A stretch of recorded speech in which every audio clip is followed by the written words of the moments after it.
दोस्तों, कल्पना कीजिए एक ऐसे पड़ोसी देश की जिसके साथ आपका रिश्ता सिर्फ सरहद का नहीं बल्कि रोटी और बेटी का हो, जहां लोगों के दिल जुड़े हों, संस्कृति जुड़ी हो और इतिहास भी एक दूसरे से गहराई से जुड़ा हो।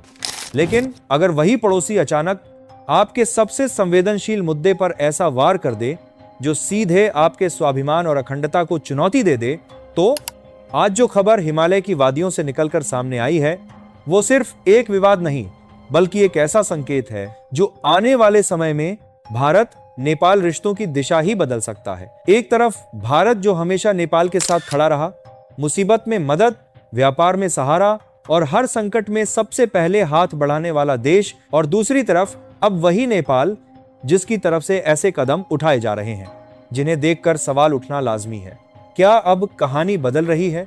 मामला शुरू हुआ एक दिखने में छोटे से पोस्ट से, लेकिन उसका असर इतना बड़ा हुआ कि सोशल मीडिया से लेकर दिल्ली के पावर कॉरिडोर तक हलचल मच गई। नेपाल की सरकारी एयरलाइन नेपाल एयरलाइंस, जिसका काम लोगों को जोड़ना है, उसी ने एक ऐसा नक्शा जारी कर दिया जिसने करोड़ों भारतीयों की भावनाओं को झकझोर दिया। उस नक्शे में भारत का अभिन्न हिस्सा जम्मू एंड कश्मीर और लद्दाख को भारत का नहीं बल्कि पाकिस्तान का हिस्सा दिखा दिया गया। सोचिए, जिस जमीन के लिए भारतीय जवान अपनी जान की बाजी लगा देते हैं, जिस पर भारत का हर नागरिक गर्व करता है, उसे एक सरकारी प्लेटफॉर्म पर इस तरह दिखाना, क्या यह सिर्फ एक गलती हो सकती है या फिर इसके पीछे कोई बड़ी सोच, कोई छुपा हुआ एजेंडा है? जैसे ही ये पोस्ट सामने आया, देश भर में गुस्से की लहर दौड़ गई। लोगों ने सवाल उठाना शुरू किया, क्या यह सिर्फ एक मैप एरर है या फिर नेपाल की बदलती राजनीति का इशारा? इसके बाद सोशल मीडिया पर एक ट्रेंड आग की तरह फैल गया, बॉयकॉट नेपाल एयरलाइंस। दबाव इतना बढ़ा कि आखिरकार नेपाल एयरलाइंस को वो पोस्ट हटाना पड़ा और सफाई दी गई कि ये कार्टोग्राफिक मिस्टेक थी। लेकिन असली सवाल अब भी वहीं खड़ा है, क्या कोई सरकारी एयरलाइन इतनी बड़ी गलती कर सकती है बिना किसी जिम्मेदारी के? या फिर ये उस बदलती सोच का हिस्सा है जो धीरे धीरे नेपाल की सत्ता के गलियारों में जन्म ले रही है? क्योंकि सच तो ये है, ये विवाद सिर्फ एक नक्शे तक सीमित नहीं है, बल्कि इसके पीछे छिपी है एक गहरी कहानी, राजनीति की, प्रभाव की और बदलते समीकरणों की। और इस कहानी की जड़ें सीधे जुड़ी हैं काठमांडू की सत्ता से। आखिर नेपाल की राजनीति में ऐसा क्या बदल रहा है जिसका असर अब भारत के खिलाफ दिखने लगा है? अब सवाल यह है, क्या यह सब सच में सिर्फ एक गलती थी या फिर इसके पीछे नेपाल की बदलती राजनीति का असर साफ दिख रहा है?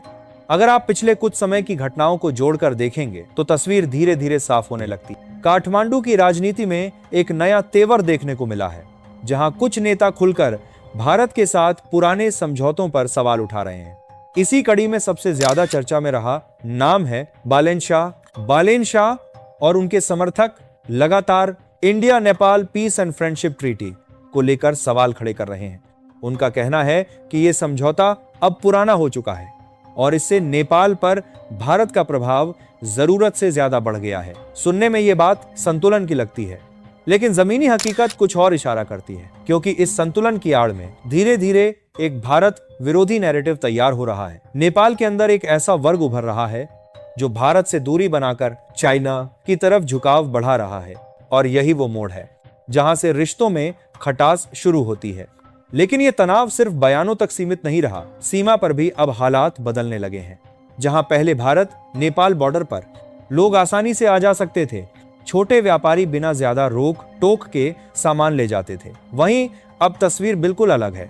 नेपाल ने सीमा पार ले जाए जा रहे सामान पर कड़े नियम लागू कर दिए हैं। 100 से ज्यादा के सामान पर भारी टैक्स वसूला जा रहा है। सोचिए, जो लोग सालों से छोटे मोटे व्यापार पर निर्भर थे, उनकी रोजी रोटी पर सीधा असर पड़ रहा है। और सिर्फ इतना ही नहीं, भारतीय वाहनों पर नेपाल में 10% तक का जुर्माना लगाया जा रहा है। यह सब अचानक नहीं हो रहा, बल्कि एक सोची समझी रणनीति का हिस्सा लगता है, जिसका मकसद है दोनों देशों के बीच के पुराने सहज रिश्तों को कमजोर करना। अब जरा इस पूरे खेल की जड़ समझिए। नेपाल एक लैंडलॉक्ड कंट्री है, यानी उसके पास समुद्र तक सीधी पहुंच नहीं है। उसका ज्यादातर व्यापार इंडिया के रास्तों और बंदरगाहों के जरिए ही होता है। अगर भारत चाहे तो सिर्फ कुछ दिनों की सख्ती से ही नेपाल में पेट्रोल, डीजल और जरूरी सामान की किल्लत हो सकती है। ऐसा पहले भी हो चुका है। 2015 नेपाल ब्लॉकेड के दौरान जब नेपाल को इसकी भारी कीमत चुकानी पड़ी थी। लेकिन अब सवाल यह है, क्या नेपाल फिर वही गलती दोहरा रहा है? और सबसे बड़ा सवाल, क्या यह सब सिर्फ नेपाल के अंदर की राजनीति है या फिर इसके पीछे किसी तीसरे देश का असर भी है? क्योंकि जिस तरह से चीन नेपाल में निवेश और प्रभाव बढ़ा रहा है वो किसी से छुपा नहीं है। लेकिन इतिहास गवाह है, जहां जहां चीन ने मदद के नाम पर कदम रखा वहां कई देश कर्ज के जाल में फंस गए। अब सवाल ये उठता है, क्या नेपाल भी उसी रास्ते पर बढ़ रहा है? क्योंकि जो भी हो रहा है उसका असर अब साफ दिखने लगा है, व्यापार पर, सीमाओं पर और सबसे ज्यादा भरोसे पर। और जब भरोसा टूटता है तो रिश्ते सिर्फ कागजों में रह जाते हैं। अब सबसे बड़ा सवाल, क्या भारत इसे सिर्फ एक गलती मानकर छोड़ देगा या इस बार जवाब पहले से कहीं ज्यादा सख्त होगा? क्योंकि मामला सिर्फ एक पोस्ट या नक्शे का नहीं है, यह सीधे जुड़ा है भारत की संप्रभुता, सम्मान और राष्ट्रीय भावना से। जम्मू एंड कश्मीर और लद्दाख को लेकर भारत का रुख हमेशा साफ रहा है। ये भारत का अभिन्न हिस्सा थे, हैं और हमेशा रहेंगे। ऐसे में जब कोई देश, वो भी एक करीबी पड़ोसी, इस मुद्दे पर छेड़छाड़ करता है तो उसे सिर्फ मैप एरर कहकर नजरअंदाज नहीं किया जा सकता। सूत्रों के अनुसार मिनिस्ट्री ऑफ एक्सटर्नल अफेयर्स ने साफ संकेत दिए हैं कि भारत अब ऐसे मामलों में चुप नहीं बैठेगा। इसका असर अब जमीन पर भी दिखने लगा है। सीमा पर निगरानी पहले से ज्यादा कड़ी कर दी गई है। नेपाल से आने वाले सामान की सख्त जांच हो रही है। हर गतिविधि पर पैनी नजर रखी जा रही है, क्योंकि यह सिर्फ व्यापार का मामला नहीं, अब यह सुरक्षा का मुद्दा भी बन चुका है। भारत नेपाल की खुली सीमा का फायदा पहले भी तस्करी, जाली नोट और अवैध गतिविधियों में उठाया गया है। अगर हालात ऐसे ही बने रहे तो भारत को मजबूर होकर सीमा पर और सख्ती करनी पड़ सकती है। और इसका सबसे बड़ा असर किस पर पड़ेगा?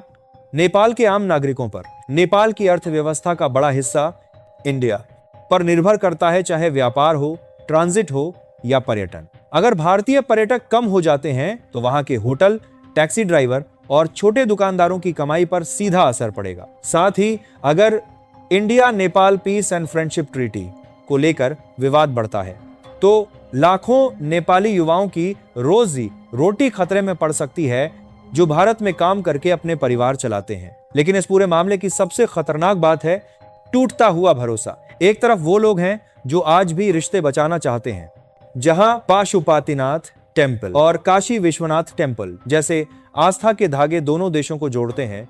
लेकिन दूसरी तरफ ऐसी राजनीति है जो भारत विरोध को अपना हथियार बना चुकी है। अब फैसला नेपाल को करना है, दोस्ती को मजबूत करना है या टकराव को बढ़ाना है। क्योंकि भारत अब पहले जैसा नहीं रहा।